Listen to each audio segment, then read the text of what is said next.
All right, man. So we are back with another episode of Comedians in Bed. As always, I like to give a little introduction to my guest that I have on here. Now, I met this guy randomly. I didn't know he was going to be there. I met him at the Hollywood Comedy Club or Hollywood Comedy.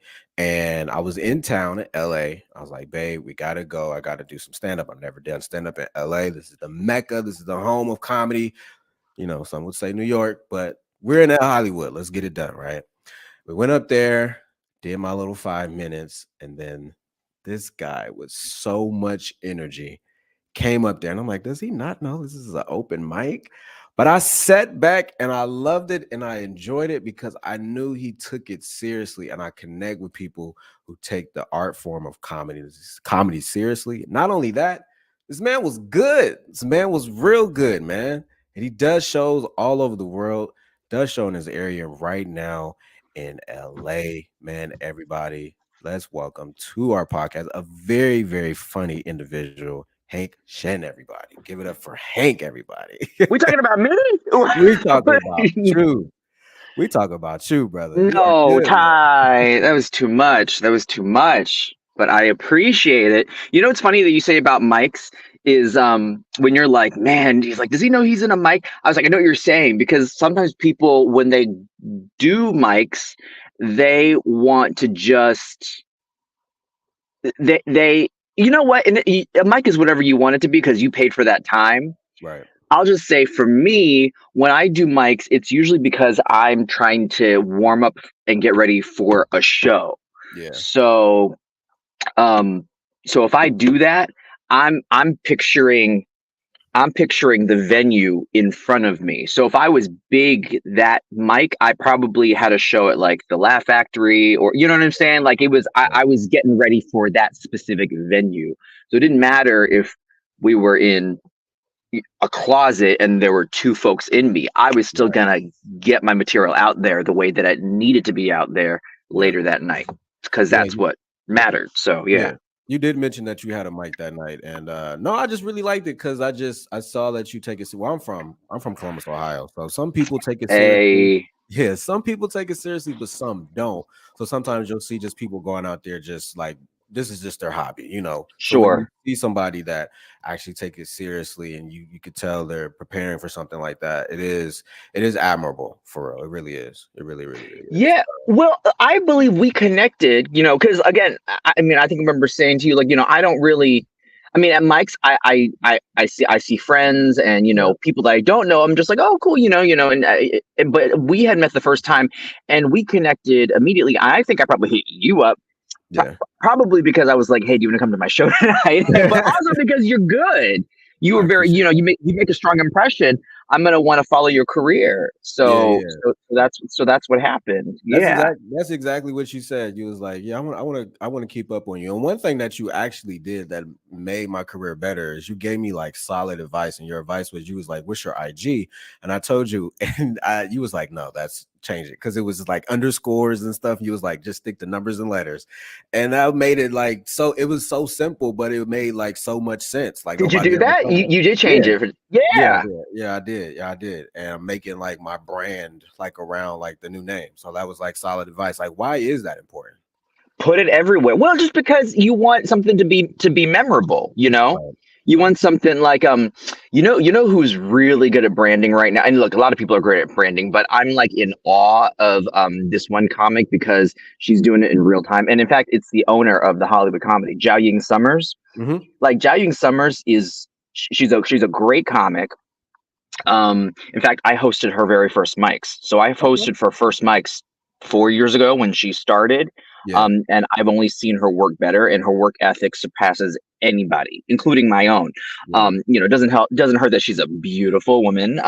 So she has, some assets to help attract eyeballs, but she's very funny. But the one thing that I noticed, I mean, the one of the many things that I noticed is like her Instagram is consistent. Her stories are consistent, and she has created characters. Hmm. So her Instagram is almost like a TV show.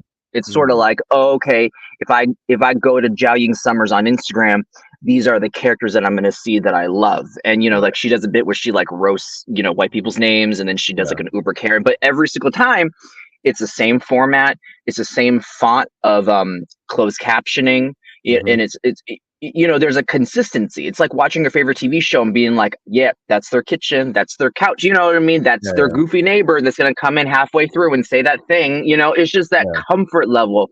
But she does she's like, hi, my name is Jiaying Summers, and today I'm gonna roast your name in Chinese. And she says that every single video. And then it's like, today's name is blah blah blah. And that's called branding. That's the consistency. That's how, when you drive by and you see golden arches, you know your taste buds start to salivate. Because you know what that means. A damn good chemically enhanced burger is what that means. But so that's what we got to do, for you, Ty, and you have done it. Glad you took my advice. Random person had a mic. Hey, I like it because I feel like when people give you advice, they feel like you're worth the time to give them the advice, because everybody doesn't take it seriously, and it's like, I'm not even going to waste my time to tell them what. That is true. That is true. There are certain people where and I don't want to be dismissive and say like I'm wasting my breath, but it's not even about the energy that I expend, because I don't really want people to be beholden to me, right? I give willingly without anything without any expectation of being given anything back. But if I can just sense that you won't appreciate what I have to offer, then yeah. But I'm not that person that'd be like, Ty, didn't I tell you to change your handle? But I was like, hey, may I make a suggestion? And then I was like, this is what I think. And then you do what you want to do. But I sense that you were open to that, and because you were already a good comic. So in order to be a good comic, you have to learn, you have to be open, because you only get good by practice and by watching better comics. That is true. And then adjusting what you're doing. People can be inherently funny, but I think the skill and the art of comedy is something that must be taught, must be learned. There's music in jokes and in writing. So yeah. I mean, what's the journey been like for you, Ty? How long have you been hitting it hard in Columbus, Ohio? But you said you're on the East Coast. Is Ohio East Coast? Yeah. Oh, all right. I mean, because Columbus has a Midwestern reputation. They're nice and polite, very white. So okay. It's been good, man. I've been doing it for 3 years. I've just been trying to stay content at the level that I'm at, meaning that I don't want to get too far ahead. I don't want to look too far behind. I just want to like focus on the moment and be like, this is what I'm working on. This is what I'm working on right now. And I think if you take it step by step, eventually like you'll knock down those steps and you'll be like sprinting to like whatever goal that you want to be. So like that's like my focus. Like when I came out to LA, I talked to you guys. First of all, when I came out to LA and I did the Hollywood comedy, it was like I was like kind of nervous because I didn't know if people were going to be. Yeah, I was, because I didn't know if people were going to be there. Then I saw that it was all comics, so I was like, okay, cool. But I was still nervous because the atmosphere was so different than what I'm used to here. Like I could tell that you guys were like listening and like trying to see how he wrote this, how he connected this, as opposed to like being here, nobody's listening, like they're just on their phone. Really? What's a mic in Ohio like? Is it still bucket mics, or has the culture of like everybody come for 1 hour, stay the whole hour, and then leave? Has that spread nationally now? So at the Funny Bone, which is the only comedy club we have here in Columbus, it's you do sign up. It's a bringer show, and then if you're out of town, you can have a bucket spot. So usually like they'll have. Oh, it's a show, but that's the only way to get stage time when it comes to mic. There's no just like signing up for. Yeah, there's other shows like bar shows. Sure. Yeah, like stuff like that. And then people will have like local shows at like local venues around here and stuff like that. And like the bar shows is cool, but sometimes they listen, sometimes they don't. Sure. You just gotta pick and choose like which mic is, you're gonna get something out of. Yeah. But like just being like in that room with all you guys, I could tell like you guys were like taking it serious, even though it was an open mic, but you guys take the art form seriously. And I just like it kind of just like threw me off a little bit when I was up there. I'm like, these guys are like, it was quiet, but I was like, no, they're listening to like how I wrote this. And then like when I got off the stage, like I told my girl, I was like, I felt safe. Like I felt like it wasn't a competition. There was nobody judging. Everybody was just truly enjoying the art form. And I had came back home and I asked my friend who been out to LA a couple times. I'm like, dude, do you feel this way when you go out there? And she was like, yeah, 100%. Like it's so safe out there. Like I'm not sure if this is every mic or just the Hollywood Club. I mean the Hollywood Comedy, but I felt so safe, man. I felt like people were appreciating the art. Oh, how interesting. Well, to answer your question, I would say the majority of them are. I mean, when I started, hitting this hard, I mean, like I started, as a teenager, wanting to do this 15 years ago, starting and stopping and being scared and being sidetracked and all that stuff. But when I jumped back into it and started hitting it hard five years ago, Mhm. notwithstanding, the pandemic sort of, putting the brakes on, on all of our careers. But Right. yeah, I would say 90, 95, if not, all of the rooms are just supportive. Yeah. Supportive. I mean, I even remember one time bombing at the Laugh Factory, and I was like, well, they'll never have me back. And just coming off stage and just feeling, it's Yeah. embarrassing. And just one of the comics, famous, well-known comics who had been on Last Comic Standing and everything, she was just like, yeah, that's hard. She said it just like that. And then the next thing I know too, like and then when the host got back up, he like took a minute, he broke off a minute of his time to be like, can we give Hank Chen another round of applause? This hard. He was like, man, he did better than I did when it just gassed me up. Like he didn't have, he could Yeah. have moved on with the show. He was just, and he started listening. He was like, that Hank's done a movie with Robin Williams, right? Yeah. Like, man, his live comedy is different, everything, and he just started gasping. And I was like, oh, that's so nice. But I was like very embarrassed because I was already like, I was like, I want people to forget that they saw me tonight. Stop talking Yeah. about me. Yeah.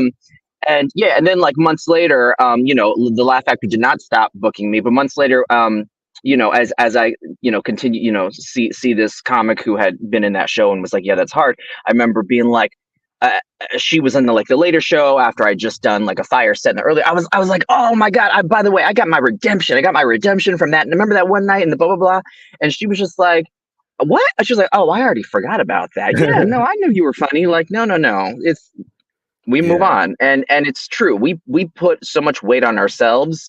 But I would say, as low as I felt like you, I did not feel unsafe. I did not feel like, oh, okay, it's time to put on the armor because all the comics going to be assholes now, and all Right. it might have been like that 10 years ago. It might have been like that. It was the scene was less welcoming to people of color. Mhm. Black comedians were the first ones to really break through. So we thank you guys for Yeah. kind of opening the doors for other people of color to be able to share their stories. And what I've learned in LA is that what you put into it is what you're going to get out of it. Nobody is owed anything in this town. You're not owed a record deal. You're not owed a movie. You're not owed no, you're not owed a TV show. You're not owed a spot. You're not owed a date. You're not owed a free meal.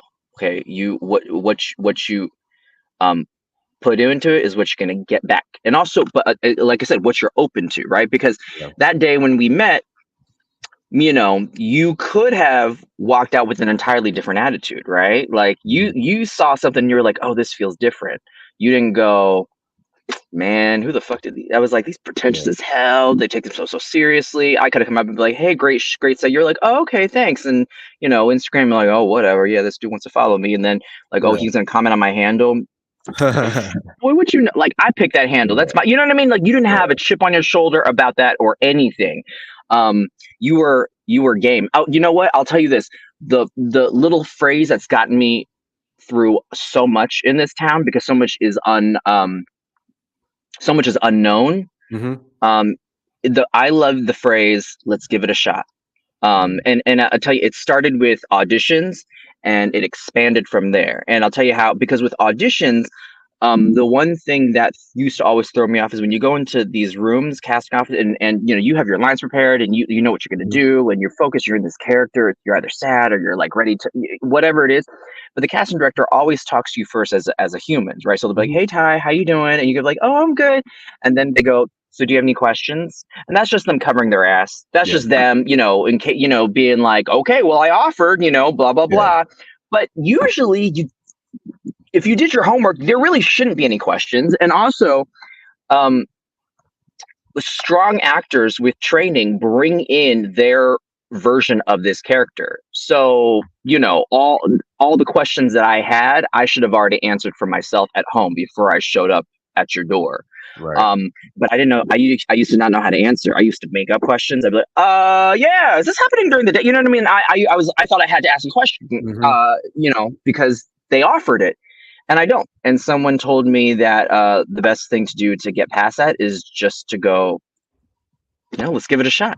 Yeah. Right. Just move on.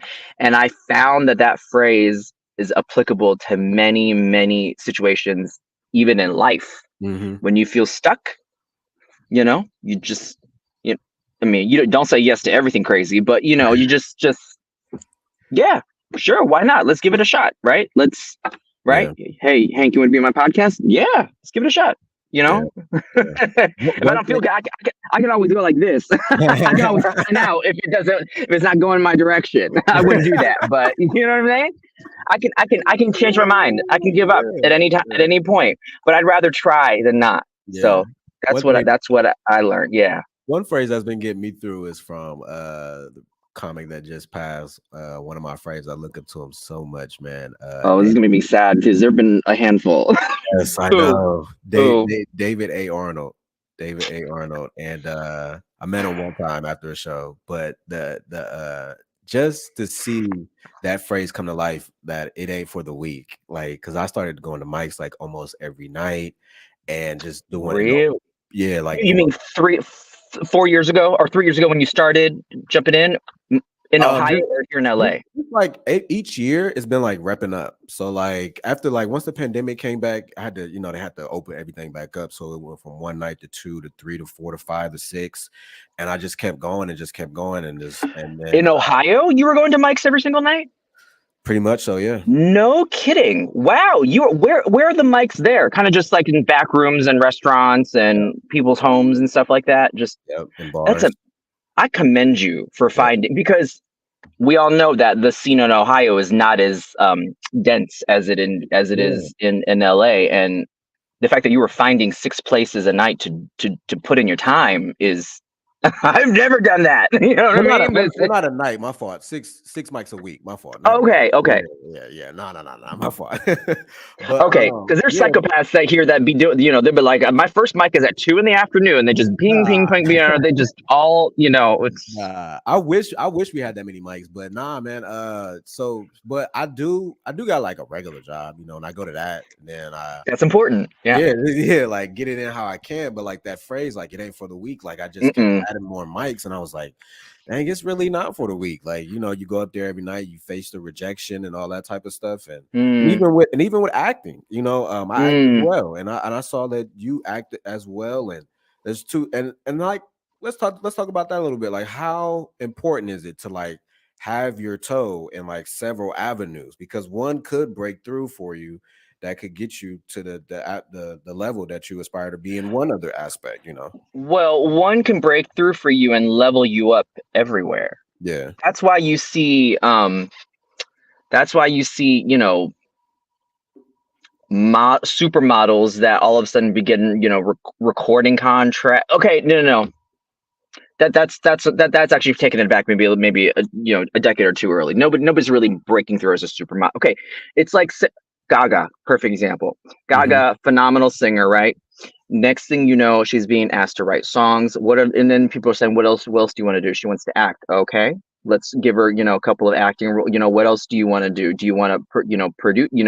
It's as soon as you make it and become visible in one area, and to be talented, the other avenues that you've also been wanting to crack at, also open up. That's why you see a lot of TV actors who, by the second or third season of their hit show, they're letting them direct. Kerry Washington directed many episodes of Scandal. So Yeah. did Tony. So most of the cast members on that show, um, Lucy Liu, who I admire, obviously for, aside from her talent, she was one of the first faces of representation that I saw as a young kid, and to see her struggle and to see her achieve in spite of the setbacks. I noticed, I was like, oh cool, Elementary, by season 3, season 4, she's directing, she's producing. Mm-hmm. Actors that want to write, they do that. Amy Schumer is a comic, right? She started at doing stand up, then got her TV show Inside Amy Schumer, right, which was sketch comedy, and then based off of that, she started writing and producing movies with Judd Apatow, and like if she, I mean, and that's and like if she had a voice and she could sing, she probably could get a record deal if she wanted to. Yeah, like that's just Nicole Kidman and Scarlett Johansson. Scarlett Johansson has a CD. No, Yeah, it's with the guy with Pete. I bought it. It's with a guy with like Pete Yorn or something. I mean, I remember seeing her like on Ellen singing. I was like, yeah. what? It's real folksy. It's real cute. It's real white people music. I love it. It's it's cheesy. It's sweet. But her and people could do Broadway if they want to. Yeah. So yeah, all the avenues just kind of open up because people want to hear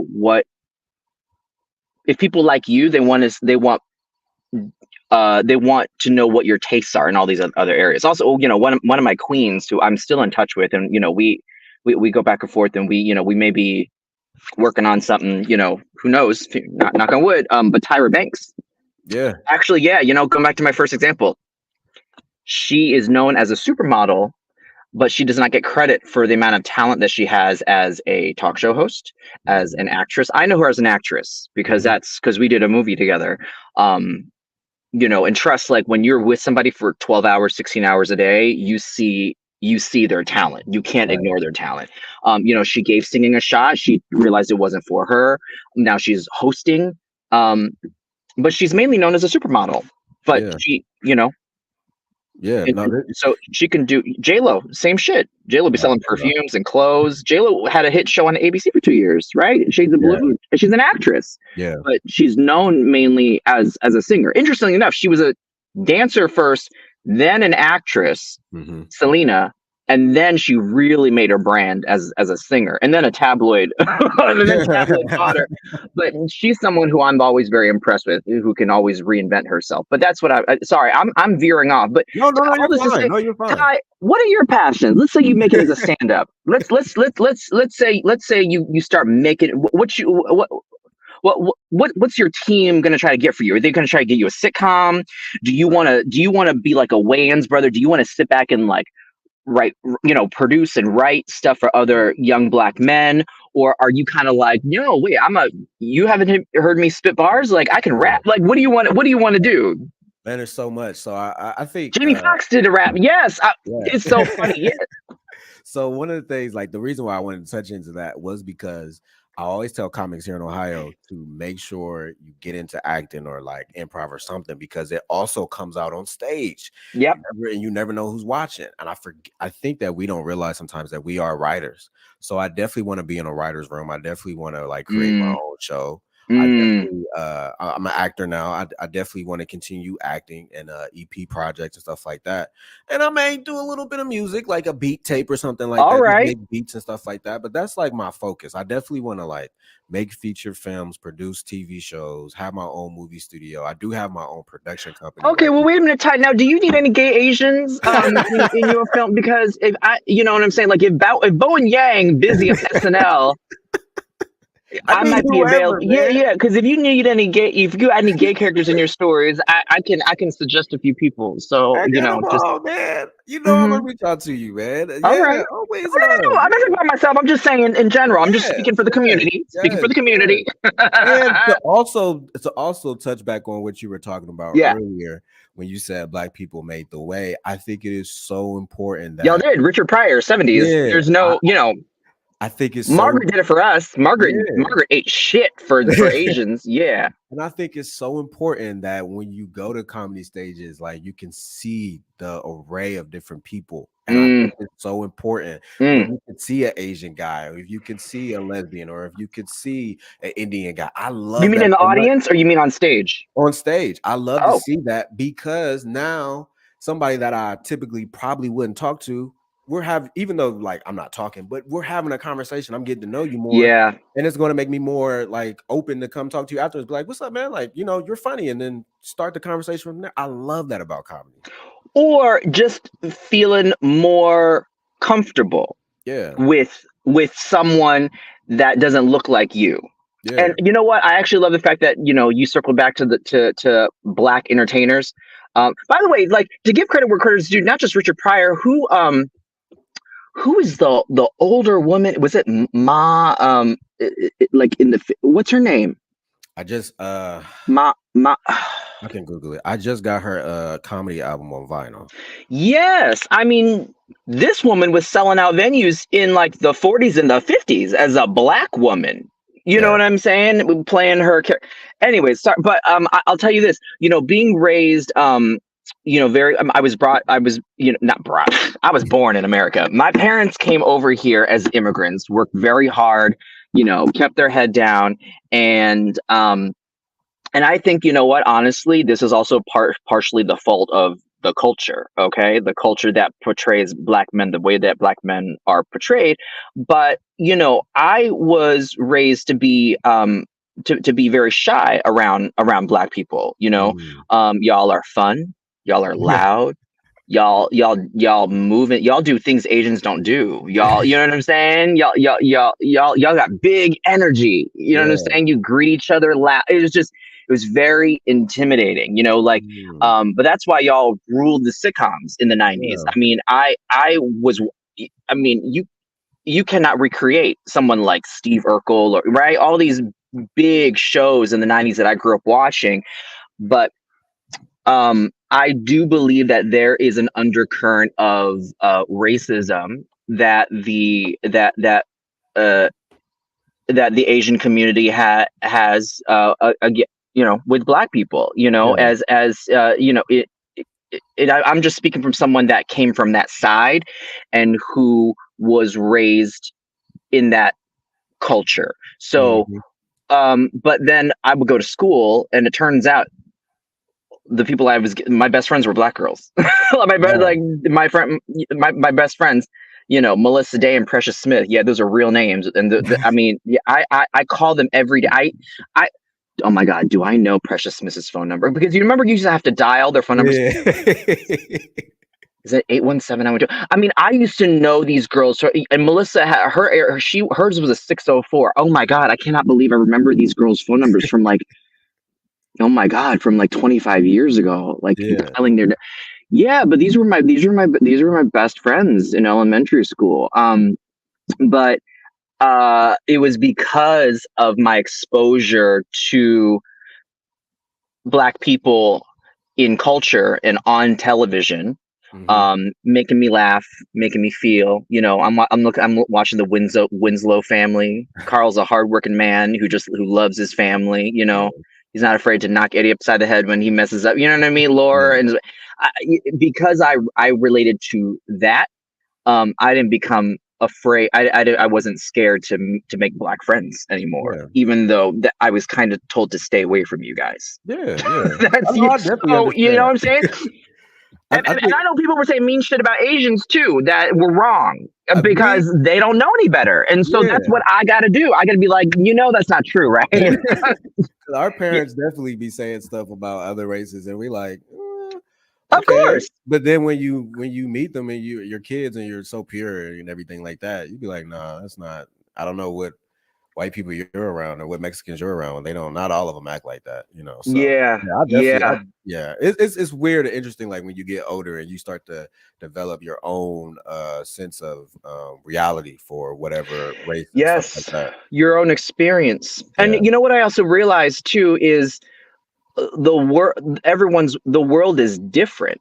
Yeah. Like our parents that grew up in the 60s and the 70s, that's not where we are now. Yeah, So you have to be gentle, and you have to forgive and yeah, have yeah, patience, because I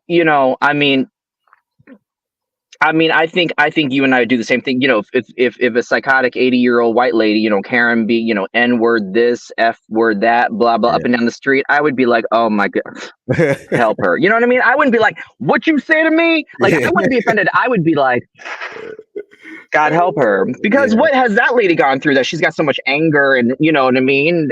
And who knows what she saw or what she experienced when she grew up in the 20s, 30s, and 40s. Women were treated different. Everyone was treated yeah, real different. Every generation experiences life in a different way. yeah, And I think parents, if they have good intentions, all they're trying to do is pass down the lessons that they learned, that help them flourish, to their kids. But yeah. most of the time, they're wrong, because it came from a different time. I don't have Yeah, any kids, but I assume if I have kids, all the advice I'm going to give them is probably going to be wrong too. Because I'll be like, make sure that when you're tweeting, they'll be like, the fuck is a tweet? You know what I mean? right, right. They're like, what So are I, you? They're like, what? so I found who she is. So I'm gonna bring it in here. Her name is Mom's Mabley. That's who Mom's she is. Mabley. Thank Yes, you. yes. And Thank you. I did just buy a comedy album of hers. I haven't listened to it yet.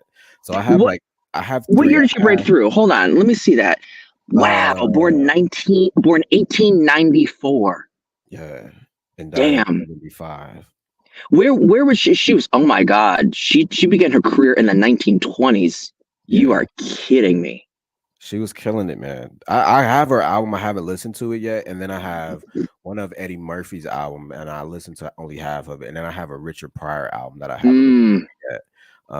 But yeah, I just looked her up. But I wanted to, since we were talking about you acting, one two things that I always see from you is your crowd work, which is funny, and we'll touch back on that. But if he ain't doing crowd work, my dude Hank is fresh. Look at this guy. Look at the guy right here, man. Look at him. He's just fresh all the time. Always matching. The threads is nice. I'll be like, what red carpet is he on this week? Just fresh. Like he's just Well, look at the technically, threads. that's a blue carpet. That's not a red carpet, but Okay, okay, okay. Look at this. Guy's fresh all the time, man. Do you ever get like people hitting you up asking you for, advice on how to dress or anything like that? Yeah, sometimes, yeah. Sometimes people want to know what I'm wearing, but yeah. usually if I post a photo, I'll tag. And sometimes I work with clothing brands. They'll loan me clothing. And or they'll give me clothes to wear. Usually I'll say, sometimes companies will follow and they'll hit like, and I like creating these relationships with them, because if they're a smaller brand too, it doesn't hurt to have just a little bit of that exposure. And I don't ask for cash. I just say, hey, I'm attending this event, next week or in 2 weeks or whatever. I would love, to wear one of your shirts or your blazers. Would you be willing to loan it to me, and I'll dry clean it and pay for, shipping to return it to you? And yeah, most of the time they say yes, or if they're a larger supplier, they'll link me up to whoever, their point person here is in LA, and I'll go to like their warehouse or whatever. But it's a fun way for me to try on new styles. Mhm. Excuse me. Fashion is something that I got into actually when I started acting, Okay. because like, again, little Chinese boy raised by immigrants, right? Right. I didn't have any fashion sense. I'll tell you what my fashion sense. What my fashion sense was, I grew up in Silver Spring, Maryland. Mhm. So we would buy tourist T-shirts and sweatshirts, it, Mm. by the bulk. So Washington D.C. sweatshirts, 3 for $20 hoodies. I mean, I had everything. I had a Washington Monument sweatshirt. I had a Capitol sweatshirt. I had a Yeah. Ocean City, Maryland. I had a blue crab, Ocean City, Maryland T-shirt. You know what I'm saying? It was just, Yeah. Yeah. I looked like a tourist in my own state. I didn't know how to dress. It was just that and jeans. Yeah. 4 pairs of jeans until they got worn through. Same pair of tennis shoes every single day until those got holes in it, because the focus growing up was education. And I think there's I think that is. I think that's important. I wish there'd been a little balance. I wish someone had told me what my colors were as a child. You know what I'm saying? I wish someone told me like how to wear things that fit. Yeah. Um, so because I wear small to extra small stuff now, but as Mhm. like a 12-year-old, I was wearing XL Right. because I was trying to like fill out, and you realize, you know what I mean? Like the seam of Yeah. my t-shirt would be like down to here. Um, didn't know how to do that. Yeah. But when I started booking work and you are playing characters that other people have created, you don't have a choice in what you wear. Right. And also even to audition. To audition, you have to go in suggesting the character, right? So if you're Mhm. auditioning to read for like an intern at a law firm, you're gonna show up in a suit. You're not gonna show up in a Silver Spring, Maryland sweatshirt, Right. right? You're Right. gonna, you have to go in suggesting um so I learned through that, but when I started booking professional jobs, like my first job was on Law and Order SVU. I think they were in like season, god, 12 or something. I Yeah. mean, just the clause, it was crazy. It was just Mhm. crazy. It was a warehouse full of clothes. I mean, like Marisha Hargitay's, they call it a closet, was just like one entire side, you know what I'm saying? And everything Yeah. was labeled, and everything she wears gets hung up and put into a box and sent to, NBC. It's just, I'd never seen clothes taken care of so much like that. And I never seen anybody care so much about what I wore. Right. Um, not me, Hank, but what is this character, right? What is the story we are trying to tell? What Yeah. is the function of this young man coming into this scene and saying these lines? What are other people wearing so that he Yeah. doesn't look like? So I just learned real that opened my eyes to just the potential, and they put me in stuff that I never would have chosen for myself. And I was Right. like, oh my God, I look good, and now now I'm just willing to experiment more. But I think also getting older, just finding more confidence. Yeah. I think as a kid, I mean, I was just jeans and a t-shirt because I'm from the burbs. Right. That's what everybody wears. It Yeah. is just, that's just like the suburban outfit. No one is really trying to be too bold when it comes to style and fashion, because that's just not the community that you're. I mean, except for black people. Right. Black people, yeah, my classmates and their shoes were pretty fly. Yeah, yeah. Black people pretty much always had their fashion sense, but yeah, but if you were Asian, you look. Yeah. No, all your peers are just trying to study also. So there wasn't really a reason to get too fancy. But sorry, I'm going on another thing. No, no, no, no. You are But just staying well, on I'll tell you topic. this: it helps me with branding again too. Yeah. So Yeah. like, but that carpet that you pulled was probably just a couple of months ago, 5 days of Memorial. It was great. It was, and I treat carpets like that as an opportunity to show, to either reinforce Mhm. an image that I want the public to see, or to try something that I don't normally always get to try. You know how they say to dress for the job you want?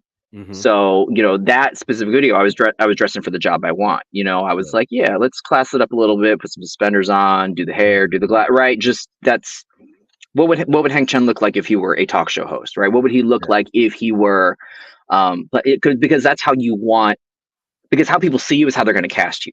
Yeah. Yeah. Yeah. Yeah. So No, I agree. so you know what I mean? So um that's how I want to be, uh that's how I would like to be seen right now. This is Yeah. not to say that, I mean, and with someone who's very established, like oh, what's that guy who just did that Olivia Wilde Harry Styles, Harry like Styles, yeah. someone like Harry Styles, he can wear ball gowns and scarves and nail color because he's a star. He can do whatever he Yeah. wants. You Yeah. know what I Yeah. mean? Like Gaga, she can put meat on her face and she can wear whatever she wants because she's, because but that's part of her brand. Her brand Yeah. is, what will she wear next? Yeah. Um, so yeah, that's kind of, where I get my enjoyment when it comes to fashion, and so if I have the opportunity to try on something new, because I also wouldn't wear that in my normal everyday life. Yeah, You know, yeah, it's fun. I yeah, get to do it. So yeah. yeah. What about you? What kind of image are you trying to portray? I Trying to give definitely off? don't have the budget for what I want to do now, but I Hmm. work with what I got. Like I Yeah. wear, I like if it's a cold, brisk day, I'm gonna make sure the hoodie match the shoes, Okay. or like I'll put on like a nice pair of jeans and like a t-shirt. I definitely want to feel comfortable when I'm on stage. But every Yes. stage I go to, I make sure I look at least presentable because you don't know who's out there. And sometimes I'll wear something that'll like tailor to the joke if I need to. Mm. So, like sometimes, like if I'm chilling, I'm like, I ain't really trying to dress up. I'll just throw on a sweatsuit, and I know I look like I sell drugs. So that's my opening line. Like that's my opening line. Like I know I look like I sell drugs, but I don't. You know what I'm saying? So like I'll do stuff like that. Like, but like I like to be real chill. But like future Yeah. endeavor But is the to be, details, the yeah, detail. I'll tell you this. My The people with the best fashion sense when I was growing, when I noticed it was in like, for instance, I'm looking at you right now. I see the pop of red up here. yeah, I see this gold chain, and this chain could be $20 or it could be $20,000. I don't know, but I'm telling you, but it looks good on you, and that's all yeah, that matters. yeah, yeah, And that's what that's another thing. That's also another thing I realized in Hollywood. It is about perception. It is mhm, some of the best looking stuff on TV is the cheapest material, right? Like you yeah, think you're in a house. No, this is drywall, yeah, son. This is we're on still. None of it's yeah, real, yeah, right? This forest is a painting, right? yeah, That's we're inside. That's yeah, there. We're not in the mountains. That's yeah, fake. yeah, Um, so it just has to enhance and add to the image that you're trying to project. But I mean, I'm looking at you, and just, I mean, with this microphone. I mean, I have one too, but I'm not in your position, right? You have your little. You're a host. yeah, You really. I think you're on your way. I mean, I even think about like Joe Rogan. Love him or hate him, but he's done a really good job at really recreating himself, um, as a podcaster, as a comedian, and I think a lot of that has to do with his his set. It's mhm, a combination. I mean, he has very strong opinions and he has a very distinct voice, but his what started to go viral were his clips. yeah. It's still a visual medium. So Mhm. that's why even before I emailed you, I was like, wait a minute, are we on Yeah. camera? Are you recording this? Because if so, I'm gonna, you know what I mean? I'm gonna make sure, right? Yeah, and I appreciate that Yes. because that helped me out a lot too. I was like, I know I was like, just make sure your background look good. I was like, yeah, I probably should have said like, look this way or whatever. But I was like, nah, I'm coming in a crew neck. I just make sure it said LA because you're from LA. So, I was like, Oh, thank you. But no, but it looks great, yeah, and I can see that your microphone is a beautiful professional. It's black, it's polished, yeah, it's clean. Um, I made sure when I built this, you know what I mean? I did. I thought about the colors and what I yeah, wanted, and it had to be functional, but also had to be attractive. I do meetings in here. I'll yeah. do, callbacks and director sessions and stuff like that. So it gotta look professional because we don't have That's offices anymore. right. That's the next step. I need like a little sound room like that, a little studio. Like I'm in my office, but it need a little work. But yeah, like this. Really? Wait, hold on. Would you mind? Can I see? Can you just show me Yeah, like the corners and the edges of your office? Because it's not. Oh, that looks great. yeah. And then Oh, this, your desk is so neat. That looks really great. oh yeah, there's nothing over there. And then this is just a whole bunch of That mark. looks. I love. You know what? And books make you look smart. Yeah, and I know you actually read those books too. Yeah, Yeah, I think it. Bro, I think you're 90% there. Like, I yeah, think, like, if you're gonna do podcasting out of your office, if you know that you're gonna be podcasting out of your office, I think investing in some of this stuff is, it's great. I yeah. think it probably, I think these came in like 12 packs or whatever. You could just put them behind you in a little section. Yeah. So my goal is to have like a little bookshelf over here and then have like Yeah. a little bean bag in this corner over here and probably like host from the bean bag sometimes. So yeah. Oh, yep, Yeah. yep. When you really want to settle in, like, we're gonna Yeah. have a deep conversation. Yeah. Get your So bean hey, bag out. I was Googling you, man. Oh, How stop. how Why? in I Why? had to do my research.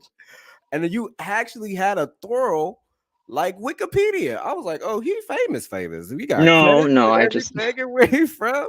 So how did we get from Maryland? Looks like you went to New York for a little bit, Chicago. Then how we get from Maryland to LA? What was that journey like? wing and a prayer, baby. Wing and a prayer. um, I was you're saying sort of like how did I break it? Because I'm not a Gyllenhaal, I'm not a Paltrow, I'm not a Spielberg. I don't have any family connections. You're Yeah. saying like how I got from a kid in the burbs to a career as in TV. Yeah. I Well, I mean, funny enough that we should be talking about it. Just comedy was my way in. The DC Improv was the very first. I mean, aside from loving television and movies as a child, because that was my escape. Um, when I saw live comedy, Mm-hmm. it blew my mind. Do you remember the first stand up show? And I didn't even see celebrities. I just went. It was local headliners at the DC Improv. I can't remember their names today, but I do remember literally letting out a little bit of urine and needing to squeeze my dick. Because I had a wet spot in my pants. I was like 16. I was like, oh, I had to clench the kegels because I was like, oh shit. Like I had never laughed so hard in my life. In Right. my life. Um, I never experienced anything like that, and I then I realized just the power of live performance. I mean, there's such a marked difference between experiencing something through a screen Mm-hmm. versus being in the room. I remember even seeing going to Broadway the first time, and watch it was Annie Get Your Gun, just nice traditional. There's no business like show business. You know what I mean? It wasn't anything happened like Hamilton or Rent or whatever, but it was just, but still blew my mind, mesmerized Right. because that, yeah. I was like, that is magic. Mm-hmm. That's magic. I want to be a part of that. I mean, maybe the closest I ever had to something like that might have been church, Mm-hmm. like if there was like a really powerful speaker, or maybe there was like, you know, there was a song you were really getting into, and they call you to confession Yeah. and prayer, right? And you feel all those emotions. Maybe that's the only thing I could have related to at that time. Mm-hmm. But yeah, sorry. Do you remember your first live comedy show? Do you know what I'm talking about? Where it's like Yeah. you've heard and seen jokes. You Yeah. watch sitcoms and you've seen Cosby and you've heard the records, but then you're sitting there and someone's telling a dick joke in Yeah. person, and you are about to fall out of your chair. Yeah. So I'll share two things with you. The first time Yeah. I saw a theater play, Yeah. and then the first time I saw a live comedy. So my cousin, who I consider to be like, I know my father and we have a relationship, but my father, who I call my father, is my cousin, Michael Bernard. Oh, God And bless. yeah, and he like, I don't know, like he saw things in me that I did not see. So he took me because I used to be in a lot of plays in elementary school. So he took me to this play. No I can't kidding. Yeah, he took me to this play. I don't remember if it's called Wicked or just The Wizard of Oz. I think it was called The Wizard of Oz. And bro, Eartha Kitt came flying down from the ceiling. And we You like did in the not you did not see Eartha Kitt. Was this on yes, Broadway or was yeah, it local? it was a Broadway play, but it was here like at the Palace Theater or whatever. Oh, And so we she was like, oh my God. You saw Eartha Kitt. I am yeah. jealous. Oh my God. And we were like in the first couple rows, and she just came out of nowhere, and I'm like, bro, what the and I'm just sitting there in my mouth just like I was like, I want to do this shit like all the time, like performance shit. So yeah, that was the first one. And then the first comic I've ever seen live was one of my favorites, was Arnett J, and just tore the room up. And I was just like, oh snap, like, okay, yeah, cool. Like this, yeah. All right. Yeah, I want to do because I remember seeing him on Comic View and I loved Mm, him. Like him, Kevin Hart, and Dion Cole. Them three stood out the most mm, to me. Them three stood out the most to me. And I had a chance to see Dion Cole live too. And it was in Chicago at the Laugh Factory, and he was preparing for his Netflix special. So it was mm. just like some random stuff he threw together. There was only like 20 people in there. And when he was in there doing it, I was like, Oh, like he was like practicing. Like he had his phone out. He was telling his jokes. He was like, "Is this a good joke or not? Should I keep it? Should I give it away?" And I was like, "He really teaching me how to do stand up He's right workshopping with you guys. That's fun. Yeah." Wow, And Dion. I think I don't know if I had started yet or if I was like in year one, but I was like, that is a good experience. So the more I got like closer to, I feel like God will always put you in like rooms or like spaces that'll just let you know, like, this is what you're supposed to be doing. You might not know how to do it, but I'm going to show you like the back way real quick, just to give you that spark of that inspiration for you to just go do it. And like when I seen Dion Cole do that, and to know that he was doing the same, like he wrote the jokes the same way I do, like in my phone, I'm like, okay, like I'm on the right track. It's like Yes. little moments like that that let you know, like, to keep going and stuff like that. Yep. Yeah. Yep. So That's Matt. you lived in Chicago too? I went to Chicago. Well, hold on, wait. Before we do that, I was gonna say, so like so the first comedy show that you saw, what was his name that you said you saw on Comic View? Arnez J. Arnez Day. First of all, I'm jealous that you remember the first. Like honestly, I probably can look it up. I should go back and be like, who are the first headliners that I saw at DC Improv? Because again, like they were local comics. They weren't like famous, but Yeah. they those shows profoundly changed the direction of my life and my passion.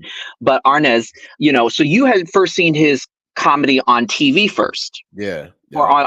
on on the web, and then Yeah. you saw him in person. What Yeah. was that? Was that just like, holy, you're like, bro, I thought you were hilarious on my Yeah. computer screen, but wow, right? Is it just Arnez J, he's very animated, very yeah, animated. Like he gonna use his whole body. So to like yeah. see it in person, I was like, oh, he's not.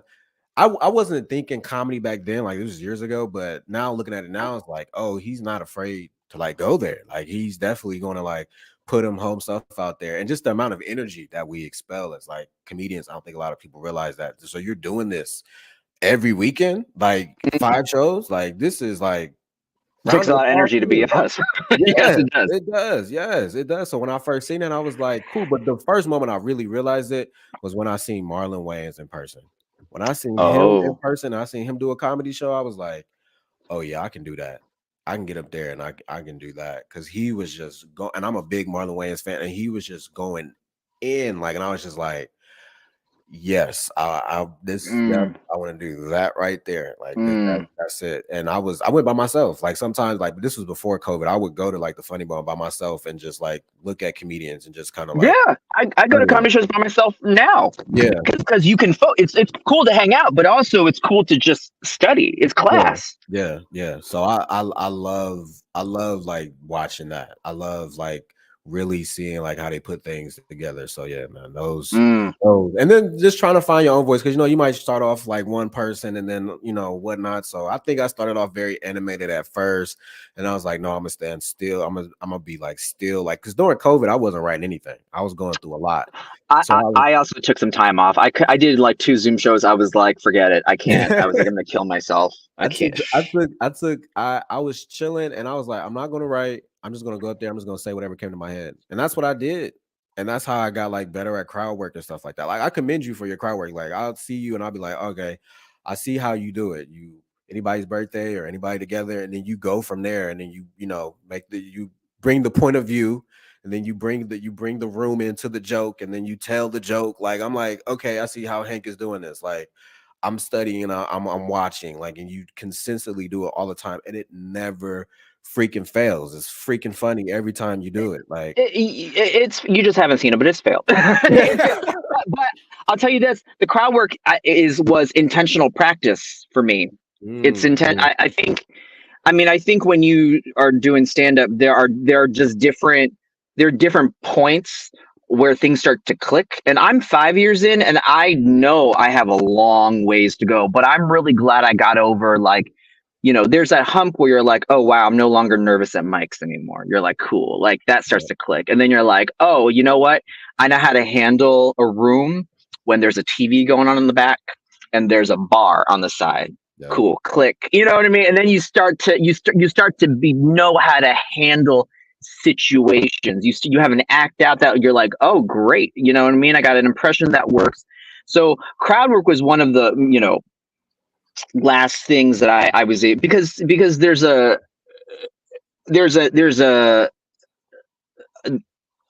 there's a rhythm to it because you have jokes. You have, because there's a structure that has to be employed, but then there's this gray area that's crowd work that you don't know what's going to happen. And Yeah. so you have to be able to have the skill to be able to still tie it all together Yeah. and close out strong. Thank you very much. Give it up for your host. Yeah. So that's what I had to continue to practice. And yeah, like you saw what I do. There are certain questions or things that you can bring up or observations you can make, that it doesn't matter what the person really says. Yeah. Yeah. But as long you can be truthful, address that moment, and then you can always find your way back to what you had planned. Yeah. You know Yeah. what I'm saying? So Yeah. that's that. Yeah. One thing that so after seeing you do crowd work, I took it just a little bit more seriously, and I would just do sets. Like if I knew it was a bad room, I'm like, I'm just doing crowd work, and that's all I'm gonna do. Yeah. Yeah.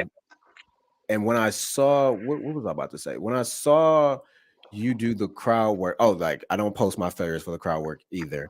But yeah, I forgot what I was about to say, but I'm not even gonna try to I'm find sorry. Wait. Let's take a pause. no, This you're is fine. important. What do you think you were going to say? Crowd. I'm sorry. I derailed you. No, you're fine. You're fine. What was I about to say about crowd work? Oh, yes. Okay. So the important key to crowd work, in my opinion, the way you be good at crowd work is you have to be a person that can talk to people. You have to be a person that's relatable. Like you have to be a genuine person. Everybody be asking me, like, how do you do crowd work? How do you do crowd work? You got to be able to talk to people, because if you don't know how to talk to people, you're not going to know how to do crowd work. And I don't really talk a lot at Yeah. all. So like, Yeah. but when I do talk, like I'm an introvert, but when I do talk, like I can talk it off. So like people ask me all the time, I'll be like, you gotta be able to know how to have conversations with people, because if you With don't, it's not gonna work. strangers. Yeah. May I ask you, Ty? Have you what is your day job? I work at a bank. Oh, wait a minute. That's the perfect. That's the perfect comedian job. I was just gonna say, customer service jobs really do help. I mean, Yeah. I have a whole section about like waiting tables and whatever. But I mean, what the restaurant did not know is that I was working on material when I was on the job. I was like, Right. yeah, I was like, welcome to, have a seat. Can I get you your special? Y'all not gonna believe what happened to me today. I was working Yeah. material with patrons. Yeah. Like some of the best comics I know have day jobs as like bartenders, as school teachers. If you're a bank teller, you're seeing a constant flow of people Yeah. every day. And you know what? That's it.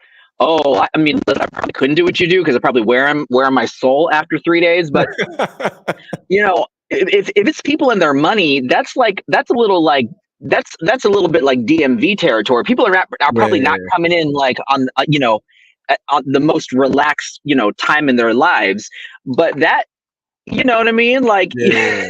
Yeah. you No, could, I've you could. graduated from the bank teller days. I'm in the back office now. Oh, you are. I'm in Oh the well, back how do we office. get you in front of some strangers? We got to get you practicing your crowd work. What are we gonna Yeah. do? So what I do is for right now, what I do is sometimes I will. Well, no, I don't, because HR, I don't do it. I ain't gonna lie to you. Sometimes I'll just like, if it's like a family event, I have like certain cousins that I know I can talk to, and I'll just tell little jokes. To be honest, where I Yeah, tell jokes at is yeah. church, in service at church. They That's might say perfect. something. Yeah, I might say something. I lean over to my sister or my mom, and I say a little something, and I come back. Like, yeah, church is real. I'll be sneaking a little. Yes, Yeah. that's is there a place where you have an opportunity to constantly run into strangers though? Because I do believe that would be the best training. And Yeah, your church could be a mega church. You could be running into new people every Sunday. So, yeah. but Like you know at what the I'm saying? gym, Because like that's at the really the gym. skill. The skill is, and also for me, as an Asian and a gay comic, Mhm. when I started, even when I did my toes into it a decade ago, I mean, there really were very few people that I just did a show at the Laugh Factory in Long Beach on Friday. I, Mhm. they, I, there were no Asian people, one gay guy. Mhm. So you have to deal with that, but Yeah. that becomes funny in it of itself. You're like, where my Asians at? It was great to see everybody. Goodbye. You know what I mean? You just have to handle it, right? Yeah, Yeah, but like sometimes at the gym, or it's kind of sure. cliche, but like with my girlfriend or something like Yeah. that, or if I get with the fellas and I might bust a couple lines out for them and stuff like that. The beautiful part is like they don't know that you're like practicing. Exactly. Like, You can never tell them. You can't be like, let me run a joke on you, because then they'll be yeah, like, all right, let's go. So, but you also have to be careful, even just as guys, straight or gay, yeah, because if you're too friendly for like no reason, people think you're hitting on them. So you just have to yeah, be, you know what I'm saying? So that's why I'm like, in the context of a job, yeah, um, that's more. So I don't know. Maybe we need to get you volunteering at the soup kitchen or something like that. But you know what I'm saying? Because those are your chance. Those are your yeah, opportunities, yeah, yeah, right? yeah, Go. Volunteer. Go coach some basketball, or or after school tutoring, because those are your opportunities to talk to folks that you normally, because that's the skill, right? What are you yeah, gonna do if you walk into a white room? You're like, oh shit, you yeah, have yeah. right. Have What no I fear. You got to be like, sir, how are you today? I saw you on TV January 6th. You know what I'm saying? Like, you just got to know how to get in there. I usually start off by saying, "What's up, Caucasians? How y'all doing?" And they bust Ah, out laughing. They just bust out laughing. I don't. I'm they like, yeah, do. Cause, yeah, it's because you know what? Because comedy, because we will say what everybody's thinking, yes, yes, and that's what makes it funny. yeah, So that it's a laughter is a release. yeah, man. People are almost like, whoo, thank God Ty addressed it. Because boy, I was thinking there was a lot of white people in this room, and this is a young black man on stage, and it's awkward because we're a room full of white people. Oh, he said it. He saw it. We're good. You know what I mean? Yeah, man. I did a show at the Funny Bone last week, Yeah, and I was telling a whole bunch of white jokes and stuff, and that was the first time I actually went up there and like veered off a joke because it didn't really land. that's And okay. yeah, and I veered off of it, and I just started doing crowd work, and that one hit, Mhm. and I like posted on IG, and it kind of like for me and my followers, it kind of like blew up. But like Love it. that was I my gotta first go time. watch it. Yeah, that was my first time doing like crowd work, like on a comedy stage. Like you said, it's levels. Like you got to work up to it. I haven't got up to that point yet where I can just veer off all of my Mm, material on stage and feel comfortable. Even though like at a bar, I can just go up there for 5 minutes and talk about nothing at all and yeah. get people laughing. So it's like levels to it. Like I'm still trying to get into the comedy clubs and get comfortable on that stage. So that's where I'm at in my journey right now. Yeah, and the more you do it, and the more opportunities you get at that level, just I mean, it just that's just the better. It's just how it works. It's the better you will be. May I make it a little? So this Yeah. I actually just discovered this recently. So may I share something with you that's Yeah. helped me with my crowd work? Yeah. So when like, if something doesn't land like that, right? And you can be consistently funny, but not everything is going to hit the same way. Just Right. you never know, right? What I've learned is I can be, if something just goes thud, I'm just like, okay, well that didn't work. Usually, Yeah. even me just addressing it, people will chuckle because they're like, "Oh, cool. We don't have to take care of him. He knew Yeah. that joke sucked." Yeah.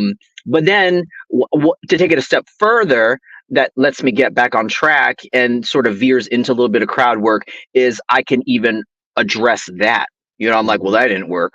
I'd be like, "Did it, sir? Do you want your money?" You just do you want your money back because there's no refunds. Okay, are you with? You just start talking to Yeah. people, ma'am. Are you? Yeah, this young lady, and just lie. It doesn't matter. But this bitch is like, oh, we sitting too damn close. We are sitting so close, ma'am. When was the last? What are you eating? That looks good, right? Just start having a Yeah. Yeah. conversation, Yeah. and that will Yeah. help. That will be fun for the audience, and that will get you back into your Yeah. groove. Yeah. So one thing That's about that's yeah, I like that. Yeah, yeah. One thing I do is like I'm not afraid of the silence, no matter what venue. yes. But you can't let it go too long. But so I'll just No. sit there and be quiet. And then if I know it's a lot of white people, I'll be like, I'm just letting y'all sink this in because I know it's been a while since you white people have seen a live black person since the pandemic lockdown. And then it gets them back on track. Like it's like a trick. It's like you're like a puppet master up there sometimes. You gotta Yes, you start are. getting the laughter for them sometimes. Well, people. That's what they signed up for. They Yeah, walked in for us to take care of them. yeah, You know yeah, what I mean? And you have to give them the confidence that you can do that. yeah, yeah, When audiences don't laugh, a lot of times it's, if they're, it's because the ringleader, right, the comedian is not. capable, or showing them that they got it together, Yeah. like all I think about all the times when I'm bombing and then have continued, it's because I start getting nervous, and I'm like, ooh, you know what I mean? It's like, ooh, a joke didn't work. So in my mind, I'm just like, okay, just go on to the next joke, just tell the next joke, Mhm. louder, faster, funnier. And I'm, and that doesn't work. And then the audience is nervous now, and they're worried for me, they're like, oh, because, like when I'm in an audience and I see someone bombing, I'm not like, I'm like, oh shit. You know what I mean? Yeah. You feel bad for them. Not, unless you're evil, you're not like, oh, I hope he fails. No, I paid money to be here. I'm here Right, to right, laugh. right. I brought a date. We're trying to have a good time. Please be funny. Please. I'm not happy that you're bombing. No. Right. So everyone's rooting for you. Yeah, But you gotta step up to the plate yeah, and hold their hand, because that's what they signed up for. It's yeah, what they yeah, want. yeah, man, I'm so happy we got a chance to sit down and talk. As you guys can see, this guy Me right too, here Ty. this guy is phenomenal, man. I know you're already in my book a superstar. I'm telling you, just keep going, man. Not that you need my advice, but just keep going, man. I'm telling you, you're gonna blow up. You're gonna It means a lot. these opportunities, man. I'm telling you, and the reason why I say that is not because of the art form that you can display. Like I've seen your acting reels, I've seen your comedy, like you're good. Although that is solid, that is good, it's truly just because of the genuine ship that you have as a person. I'm telling you, when good people have like a Thank good you. heart, they're just bound to make it, man. That's what my father told me. Just keep being a gentleman, keep being mannerable, and it will take you far. And that advice has done a lot for me. So I know, like, just you being you, Yeah. you're gonna go places, man. I'm honored that you even came on here for real, for Oh, real. please. No. We're going to go places, and we're going to do it. And that's the thing about this business too. It's all about finding, nobody does it alone. It's about Yeah, finding partners. And your father's very smart. Your father, your cousin, your father, yeah, he's very smart, because the truth is, there's a lot of very talented people in this world. I mean, just watch every season of American Idol or America's Got Talent. There's some talented folks out there. But what I've noticed also, right, like when I've gotten jobs, because I'm always like trying to find the secret sauce or the formula. There isn't one. Okay, yeah, there's a lot of what they say is true. It's preparation, opportunity. It's luck, right? It's being ready for, when the opportunity comes ahead of you. But the fact of the matter is, when there's um 5 people who are just as talented as you are, possibly even a little bit more, maybe a little bit more attractive, maybe got right. What's going to give you the edge is I mean, yeah, people want to work with people that they like. yeah, You know what I'm saying? Like I, Tyra Banks, after spending, 5 weeks with me, sometimes up to 12, 14 hours, 16 hours a day, that she still still texts me, yeah. during the pandemic. How you doing? Check um that she's not sick of me. Right. Makes me realize that, like, I was well behaved, and I Yeah. really was, because when you're working with someone of that caliber, you're like, Yeah. I really had to just check myself. I know it took too many pictures. I know I probably asked too many questions, but I didn't overstep. Right. Um, and we may still collaborate down the line and in the future. Yeah. But that's really what it ultimately comes down to. People have to like you. Yeah. You can, you can have all the talent in the world, but if they don't want to spend time with you, they don't want to see you, then you're going to be out of luck. You're not going to get an audience. Yeah. So that's that. And I mean, yeah, your dad's real smart for thinking about that. So, but me too, I get grounded because I got a lot of demons and pain and stuff in my history that I was like, it's not fair to anybody new and coming into my life to bring that on to them. I have my Yeah. therapy, I have my yoga, I got things to ground me and to bring me into serenity, so that I can enter the world every single day with as much optimism and as much with fresh eyes as possible. So Yeah. Yes. I got therapy and weed, man. That's what I yes, got. yes, those are two very popular, yeah, we call them outside help here. Yeah, yeah, yeah, yeah. Is it legal in Ohio, weed? It's absolutely not. I'm in a conservative state, man. I'm in a conservative Okay. state. Yeah, it's absolutely not. Every time I go to a liberal state, Okay. it feels so free. Like when I was in LA, I was like, everybody chill out here. Like this is where I need to be at. Everybody It chill. really is. Yeah. What's keeping you? There are banks here. I Can know, you man. transfer I don't know if my eventually? bank. Eventually I can. I think I'm gonna go to Chicago first. I'm Okay, not yeah, sure. Chicago's close Yeah. by. Yeah, but me and my girl, after we went to LA, we keep bringing it up, but I think eventually we'll be out in LA. But I think we're going to hit Chicago first, just get our feet wet out there. But either way, man, we gonna make it happen out in LA for sure. Yes, absolutely. You know, you gotta go to where you feel like you're gonna hit the most success. Because it's funny. We briefly touched upon this, but I went to Chicago. That's where Yeah, I yeah. started, and then I went to New York, and then I was in LA. And I think if I had jumped immediately to LA with nothing, Mm-hmm. I don't know if I would be here. But I'm glad I got the lessons and the training that I had, the life lessons that I had in Chicago and in New York, and I was able to handle some of that before I came to Los Angeles. Yeah, So when I came to Los Angeles, I had a bit more maturity. I had more training. I was already part of the union, which is important. mm-hmm. I had Yeah, representation. I'd already done a couple of TV shows. So people weren't thinking that, I'm just here trying to get famous and, right, become a reality star, because right. they don't know what you come, and people come to LA for a million different reasons, and they can all be valid. But if you want to be taken seriously, by the industry, there's just certain things that they're going to look for, certain Yeah, markers that they're going to, keep an eye on. It's kind of like jobs now. They're like, oh, well, like no college degree, they just eliminate you, which yeah, is not fair, because I think there are plenty of people who are very talented and very smart in whatever field that did not graduate from college. right, And college is so expensive these days. Who the hell, you know what I mean? Like sometimes right, people go to trade school, right? They're right. like, oh, I learned engineering at this whatever place degree, and it's like, oh, but you didn't go to an Ivy League school, so it's like, fuck that, what? Yeah, So, yeah, yeah, um, man. but I'm those are, yeah. So go to Chicago, get your SAG card, and then yeah, you're gonna be ready. yeah. You'll be like, I'm ready to be on TV. Yeah, That's definitely where that's that mindset. Like, let's get here, let's get some credibility, that's right. let's get in the writer's room, let's hit these stages, and then from there, let's show the world what we can do, man. But nah, man, you're destined for. I already feel like you're great. You're destined for greatness, man. Chicago, LA, New York, all of it, I'm just man. trying to enjoy the ride. I'm just trying to enjoy the ride, Yeah, and as long as I keep running into folks like you, it's going to be a good time. It's not because there is no destination. yeah, There have been a couple of times where I was like, "Oh, this is it." I don't know what the hell that meant. Right? You're like, "Oh, this is right, it." It's never it. right. it's just enjoy the ride. You know what I mean? Yeah, The joy is moments like these, for right? sure. Connected. You know what I'm saying? Because you can win the award, you could get the #1 box office.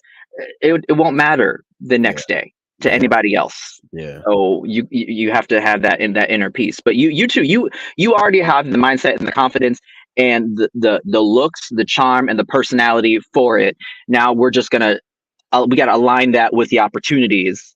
And as soon as those meet, Ty, you're gonna be off. Also, you're gonna be. I'll see you on that carpet. Yeah. Well, I appreciate it. I appreciate it. yeah. We're gonna be two short, beautiful men on that carpet, right? That's right. That's right. That's right. Yeah. Yes. Yep.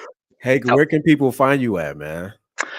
you can find me on the Comedians in Bed podcast, okay? And yeah, I take my own advice. I'm just consistent across the board. Hankster Chen, so HANKSTERCHEN, Twitter, Instagram, Facebook. So yeah, but if you Google Hank Chen, I'm probably to the annoyance of like all the Hank Chens in America that are doctors and lawyers and like finance managers.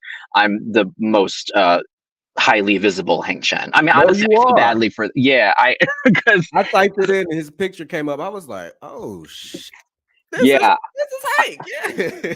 I'm sure the Hank Chens, working as like prosecutors and in medical school are like, this motherfucker. This damn, this is a gay actor. She's Hank Chen. Who the fuck is? Oh man. Oh So my gosh, man. Oh my gosh. Hold on. Let's so do yeah. Well, and to all your fans, yeah. I mean, keep watching this podcast. I mean, if it's anything like the conversation that we just had today, you're gonna learn a lot from Ty. You lead a good conversation. I can see you hosting a show one day. All right, man. That's the goal, Yeah, man. it could be. I was gonna ask you, like, tell people why they should listen to it, but you're doing it right now. What I'm doing with what? But listen to the podcast. I was about to ask you, tell people why they should listen to the podcast, but you're doing that right now. Oh yeah, exactly. I mean, I think I mean, I can reinforce it, but honestly, if they've stayed till the end, there's no reason to. And they know why. They know why they're going to click next and watch the next episode with your next guest, because they're going to learn just as much as they learn hanging out with us today. So thanks to the conversation that you led. So yeah. I had a good time with you, man. Me too, Ty. You got to come back to LA with your girl just to visit. Before you move. You're gonna DM me. We're gonna hit up mics. We're gonna do shows, and we're gonna have an evening, okay? So we can have this conversation in person. I miss that. So yes, for sure, man. We will definitely be back. Hank, man, I appreciate you so much, man. Thanks for joining us in Comedians in Bed. This is Hank, everybody. Y'all better go ahead and hit that follow button, man. He's gonna blow up real soon, man. Hank, I appreciate you, bro. Thank you. Appreciate you, Ty. God bless. You too.